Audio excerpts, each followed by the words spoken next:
বন্ধুরা সবাই কেমন আছেন? আশা করি সবাই ভালো আছেন, সুস্থ আছেন। জ্যোতি ব্লগে আপনাদের সবাইকে আরও একবার স্বাগত জানাই। আজকে দেখুন দুটো রুটি, এখানে বাসি রুটি নিয়ে নিয়েছি। বাসি রুটি অনেকেই আমরা ফেলে দিই, কিন্তু এটা ফেলে না দিয়ে এটা দিয়ে খুবই একটা সুস্বাদু খাবার বানিয়ে নেওয়া যায়, সেটাই আজকে আপনাদের করে দেখাবো। তার জন্য দেখুন রুটিটাকে, দুটো রুটি এখানে এইভাবে কেটে নিয়েছি আর রুটিতে দিয়ে দিয়েছি বাটার। এখানে দেখি মেয়োনিজ আর সয়া সস নিয়ে নিয়েছি, এর মধ্যে দিয়ে দিচ্ছি মেয়োনিজ আর টমেটো সস। এই যে দেখুন এইভাবে এটাকে রেডি করে নিয়েছি। এবার তাওয়াটা গরম করে তার মধ্যে দিয়ে দিচ্ছি অল্প পরিমাণে বাটার। এইভাবে খুন্তি দিয়ে চারিদিকে বাটারটাকে মিশিয়ে নিচ্ছি। এবার এরকম করে একটা রুটির ওপর আর একটা রুটি এইভাবে দিয়ে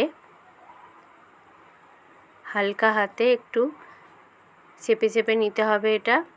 এবার এটা তাওয়াতে দিয়ে দিচ্ছি। এক এক করে বাকিগুলো এরকমভাবে রেডি করে নেব। এটা কিন্তু খেতে খুবই টেস্টি হয়, বড় থেকে বাচ্চা সবাই এটা খেতে খুবই পছন্দ করবে।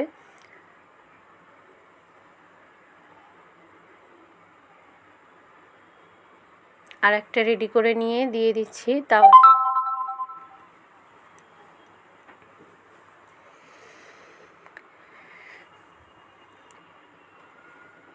এইভাবে এপিট ওপিট করে এটাকে ভালোভাবে একটু ভেজে নিলেই রেডি হয়ে যাবে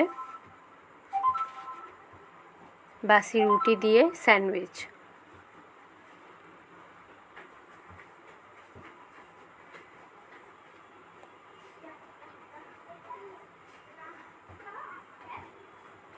তাহলে এবার থেকে বাসি রুটি ফেলে না দিয়ে অবশ্যই এইভাবে বাড়িতে বানিয়ে দেখবেন, খেতে খুবই ভালো লাগবে। এটা কিন্তু টমেটো সস দিয়ে পরিবেশন করতে পারেন। তো এবার রেডি হয়ে গেছে,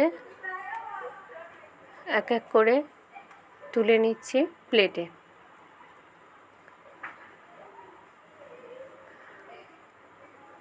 আমি এখানে বাটার ইউজ করেছি, আপনারা চাইলে রিফাইন অয়েলও ব্যবহার করতে পারেন, কিন্তু সেটা টেস্টটা ভালো আসবে না, তাই জন্য এখানে বাটার ইউজ করেছি। তো রেডি হয়ে গেছে বাসি রুটির স্যান্ডউইচ। তো আজকে ভিডিওটা এখানেই শেষ করছি, দেখা হবে পরের একটি ব্লগে। সবাই ভালো থাকবেন, সুস্থ থাকবেন।